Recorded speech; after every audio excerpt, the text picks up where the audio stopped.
අපි සාමාන්‍ය කතාබහේදී නිතරම භාවිතා කරනවා සිංහලයේදී සාමාන්‍යයෙන්. ඊට පස්සේ කලාතුරකින් කවදාවත් නැහැ. ඇත්ත වශයෙන්ම. ඒ වගේ වාක්‍ය, ඒ වගේ වචන. ඉතින් මේ වගේ වචන ඉංග්‍රීසියේදී කතා කරන්නේ කොහොමද කියලා අද අපි මේ වීඩියෝ එකෙන් සලකා බලමු. ඉතින් මේ වීඩියෝ එකේදී මං සාමාන්‍ය සරල වර්තමාන කාලයේ මම කියන භාවිතය යොදාගෙන කතා කරන විදිහ තමයි පුංචි සංවාද. එහෙම නැත්නම් පුංචි අදහස් කිහිපයක් තමයි අරගෙන ආවේ. සාමාන්‍යයෙන් පුරුද්දක් වශයෙන් අපි කරන දේවල්. සාමාන්‍යයෙන් පුරුද්දක් විදිහට අපි කරන දේවල්. නැවත නැවත රිපීට් කරන දේවල් අපි කතා කරන්නේ සරල වර්තමාන කාලයෙන්. එහෙම නැත්නම් සිම්පල් ප්‍රසන්ට් ටෙන්ස් එකේ. ඉතින් මම මේත් එක්කම ඔයාලට අරන් එනවා තවත් වීඩියෝ එකක් සිම්පල් ප්‍රසන්ට් ටෙන්ස් එක තවදුරටත් කතා කරමින් භාවිත. අද අපි කතා කරමු මම මේ වීඩියෝ එකේදී ටාගට් කරේ විශේෂයෙන්ම මේ usually, actually, really සහ never කියන භාවිත අපි කොහොමද භාවිතා කරන්නේ කියලා. So my friends, let's go to video quickly.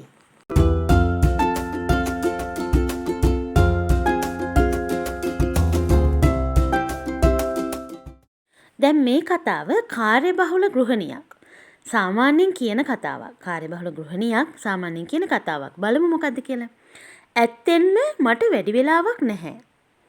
ඉතින් මං නිතර මාකට් එකට යන්නේ නැහැ. සාමාන්‍යයෙන් මම මගේ එළවලු ඔක්කොම සුපර් මාකට් එකෙන් ගන්නවා. බලන්න මේක අපි කතන භාෂාවෙන් තියෙන්නේ. එතකොට කියනවා ඇත්තෙන්ම මට වැඩි වෙලාවක් නැහැ. ඉතින් මං නිතර මාකට් එකට යන්නේ නැහැ. සාමාන්‍යයෙන් මම මගේ එළවලු ඔක්කොම සුපර් මාකට් එකෙන් ගන්නවා. එතකොට ඒක අපි කියන්නේ කොහොමද? Actually, I don't have much time. Actually, I don't have much time. සාමාන්‍යයෙන් මට වැඩි වෙලාවක් නැහැ. Actually කියනවා ඇත්තෙන්ම. එතකොට so ඉතින් I don't go to the market very often. Very often නිතර. ඉතින් මං නිතර මාකට් එකට යන්නේ නැහැ. So I don't go to the market very often. I usually get all my vegetables from the supermarket. I usually ඉතින් මං පුරුද්දක් විදිහට එහෙම නැත්නම් සාමාන්‍යයෙන් usually කියනවා සාමාන්‍යයෙන් I usually get all my vegetables from the supermarket. මගේ සියලුම එළවලු ගන්නෙ මම සුපර් මාකට් එකෙන්. ඉතින් මේ වගේ පුංචි අදහසක් අපිට ඉංග්‍රීසි වලට පරිවර්තනය කරගෙන නිතර කතා කරන්න පුරුදු වෙන්න ඕනේ. දැන් ආයෙත් මාත් එක්ක ඔයාලා පුරුදු වෙමු මේක. Actually, I don't have much time, so I don't go to the market very often. I usually get all my vegetables from the supermarket. ඉතින් පුංචි අදහසක් ලස්සනට ඉංග්‍රීසි වලින් අපි එහෙම කියමු. අපි තවත් අදහසක් බලමු. තව ගෘහණියක් කියන එකක්. මම කවදාවත් සුපර් මාකට් එකෙන් එළවලු ගන්නෙ නැහැ. මොකද ඒකේ අලුත් එළවලු නැහැ. අපි ශීතකරණ එළවලු කන්නේ නැහැ. ඉතින් මං සාමාන්‍යයෙන් එළවලු ගන්නේ ඉරිදා පොලේ. සාමාන්‍ය එදිනෙදා භාවිතේ කතා කරන්න පුළුවන් භාවිතනේ මේව. ඔන්න ආයෙ බලන්න. මම කවදාවත් සුපර් මාකට් එකෙන් එළවලු ගන්නේ නැහැ. මොකද ඒකේ අලුත් එළවලු නැහැ. අපි ශීතකරණ එළවලු කන්නේ නැහැ. ඉතින් මං සාමාන්‍යයෙන් එළවලු ගන්නේ ඉරිදා පොලේ. එතකොට මේක අපි කියනවා I never get vegetables from the supermarket. I never get vegetables from the supermarket. මම කවදාවත් සුපර් මාකට් එකකින් එළවලු ගන්නේ නැහැ. Because මක් නිසාද? It doesn't have fresh vegetable. ඒ වගේ අලුත් එළවලු නැහැ. We don't eat frozen vegetables. Frozen කියනවා ශීතකල. ඔබට frozen කියනකොට මතක් වෙනවා කාටුන් චිත්‍රපටයේ නේද frozen?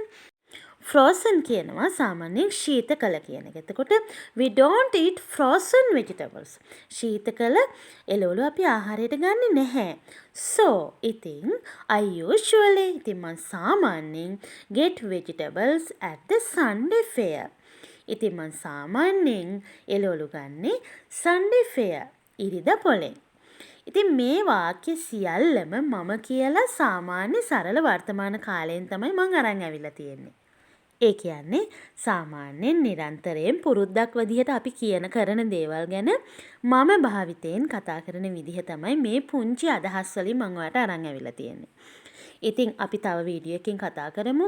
මම අපි සහ තව ඒකවචන බහුවචන නාමපද උක්තපද භාවිතා කරලා සරල සාමාන්‍ය වර්තමාන කාලේ කතා කරන්නේ කොහොමද කියලා. බොහොම ඉක්මනින්ම මේ වීඩියෝ එකත් එක්කම මම මේ වීඩියෝ එකත් අරන් එනවා. අපි බලමු තව අදහසක්.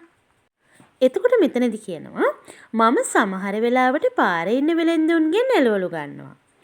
නමුත් ඉරිදට මම මාකට් එකෙන් එළවලු ගන්නවා. මම සමහර වෙලාවට පාරේ ඉන්න වෙලෙන්දුන්ගෙන් එළවලු ගන්නවා.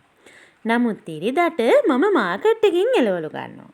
ඉතින් මේ වගේ සරල අදහසක් අපි කොහොමද ඉංග්‍රීසි වලින් කියන්නේ කියලා බලමු. I sometimes get vegetables from the street sellers. I sometimes මම සමහර වෙලාවට get vegetables එළවලු ගන්නේ from the street sellers. පාරේ ඉන්න වෙළෙන්දොන්ගේ. But on Sunday නමුත් සඳුදාට I get vegetables from the market. මම එළවලු ගන්නවා මාකට් එකෙන්. ඉතින් දැන් මෙතන බලන්න මේ on Sunday. on කියන නිපාතය Sunday කියන්නේ අපි දවසක් හඳුන්වන්නේ. එතකොට දැන් මේකත් වැදගත් පාඩමක් අපි වෙනම කතා කරන්න ඕනේ. නමුත් මම යෙදිච්ච හින්දා මෙතනදී කතා කරමු. සාමාන්‍යයෙන් දවසකදී කියන්න අපි on කියලා යොදනවා. එතකොට වෙලාවක් හඟවද්දි වෙලාවකදී කියන්න අපි at කියන නිපාතය යොදා ගන්නවා. ඊට පස්සේ කිසියම් වර්ෂයකදී දැන් කාලය හඳුන්වන නිපාතනේ මේවා. එතකොට කිසියම් වර්ෂයකදී කියන්න අපි in කියන නිපාතය යොදා ගන්නවා. බොහොම ඉක්මනට මම ඒක මතක් කරේ මෙතනට යෙදිච්ච හින්දා. නමුත් මේක ඊටාම වැදගත් පාඩමක් නිපාත පාඩම. නිපාත පාඩමේදී කාලය හඳුන්වන්නේ කොහොමද කියලා වෙනම වීඩියෝ එකකින් අපි කතා කරමු. හොඳයි ඉතින් අපි ඉක්මනින් තවත් ඒ වගේ අදහසක් බලමු. ඇත්තෙන්ම අපි ආස නැහැ ශීතකල මාළු මිලට ගන්න. ඇත්තෙන්ම අපි ආස නැහැ ශීතකල මාළු මිලට ගන්න. අපි ඒකට කැමති නැහැ. අපි සෑම විටම ගන්නේ අලුත් මාළු. එහි හොඳ මාළු රසයක් තියෙනවා. ඉතින් මං සාමාන්‍යයෙන් මාළු ගන්නේ මාළු මාකට් එකෙන්. ඔන්න බලන්න මේකත් අම්මා කෙනෙක් කියන එකක්. ඇත්තෙන්ම අපි ආස නැහැ ශීතකල මාළු මිලට ගන්න. අපි ඒකට කැමති නැහැ. අපි හැම විටම ගන්නේ අලුත් මාළු. එහි හොඳ මාළු රසයක් තියෙනවා. ඉතින් මං සාමාන්‍යයෙන් මාළු ගන්නේ මාළු මාකට් එකෙන්. ඉතින් මේ මාළු ගන්න විදිහ කතා කරන විදිහ අපි බලමු.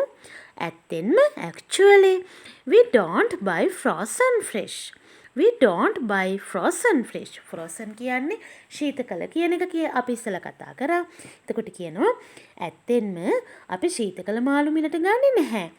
We don't like it. අපි ඒකට කැමති නැහැ. We don't like it. අපි ඒකට කැමති නැහැ. We always get fresh fish. අපි නිතරම මිලට ගන්නේ අලුත් මාළු. It has a fresh seafood taste. ඒකේ ඇත්තටම හොඳ මාළු රසයක් තියෙනවා. Seafood කියනවා මුහුදු ආහාර රසයට. Seafood taste. So, ඉතින් usually get fish from the fish market. ඉතින් සාමාන්‍යයෙන් මාළු ගන්නේ මාළු මාකට් එකෙන්. දැන් මේ බලන්න මේ භාවිතය actually ඇත්ත වශයෙන්ම we don't buy frozen fish. අපි ශීතකල මාළු මිලට ගන්නේ නැහැ. We don't like it. අපි ඒකට කැමති නැහැ. We always get fresh fish. අපි නිතරම මිලට ගන්නේ අලුත් මාළු. It has a fresh seafood taste. ඒකට තියෙනවා අලුත් මාළු රසයක්. So, ඉතින් usually සාමාන්‍යයෙන් get fish from the fish market. ඉතින් අපි මාළු මිලට ගන්නේ fish market එකෙන් මාළු වෙළඳ පොලෙන්. දැන් මෙතන මං කලින් පාඩමකින් කතා කරා බහුවචන හැදෙන විදිහ. ඔයාට හිතෙන්න පුළුවන් fish කියන එකට බහුවචනේ. ඇත්තටම fish කියන එකට බහුවචනයක් නැහැ. දැන් මම මේ පාඩමේදී කතා කරා බහුවචන නැති නාමපද ගණනාවක් ගැන. එතකොට මේ fish කියන්නේත් ඒක වචනයක් වුණත් බහුවචනයක් වුණත් ඒක නිතරම භාවිතා කරන්නේ ඒක වචන. කියන්නේ fish කියන්නේ ඒක නියතයක්. මාළු කියන අදහස fish. එතකොට දැන් ඔයාලට හිතෙන්න පුළුවන් මම මේ පාඩමේදී කිව්වා මේ sh වලින් අවසන් වෙන නාමපද sh නම් es එකතු වෙලා fish ඒක බහුවචන වෙනවා කියලා. දැන් ඔයාලට මෙතන හිතෙන්න පුළුවන් fish නම් es එකතු වෙලා fishes වෙනවා කියලා. නේ එහෙම නැහැ. fish කියන්නේ නියතයක්. ඒක වචන වුණත් බහු වචන වුණත් ෆිෂ්මයි. මේක නියත නාමපදයක්. ඉතින් නාමපද පාඩමෙත් හරි ලස්සන භාවිත තියෙනවා ඉදිරියට අපි කතා කරන්න.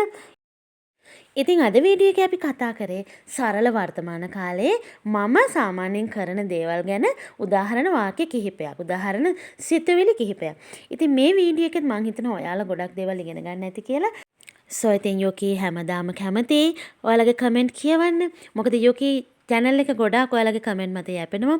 ඒ වගේම තමයි ඉතින් like කරලා share කරලා ඔයාලගේ යාළුවන්ටත් මේ වීඩියෝ බලන්න සලස්වන්න. ඉතින් මම ඇත්තටම සතුටින් ඉන්නේ මේ වෙලාවේ. මොකද මම ඊයේ දවස් තුල subscribers 10000 සීමාව පසු කළා. පුංචිම කාලෙකදී මට ආදරය කරන මගේ ඉංග්‍රීසි වලට කැමති, මගේ ස්ටයිල් එකට කැමති, ඒ කියන්නේ මම උගන්වන ස්ටයිල් එකට කැමති මගේ ආදරණීය සහෝදර සහෝදරියෝ, දරුවෝ. ඉතින් මම හරිම කැමතියි ඔයාලගේ ආදරෙත් එක්ක ඉස්සරහට යන්න. ඉතින් එහෙනම් අද වීඩියෝ එකත් ඔයාලට වැදගත් වෙන්න ඇති කියලා මම හිතනවා. යෝකි ගිහින් එන්න. Bye bye my friends.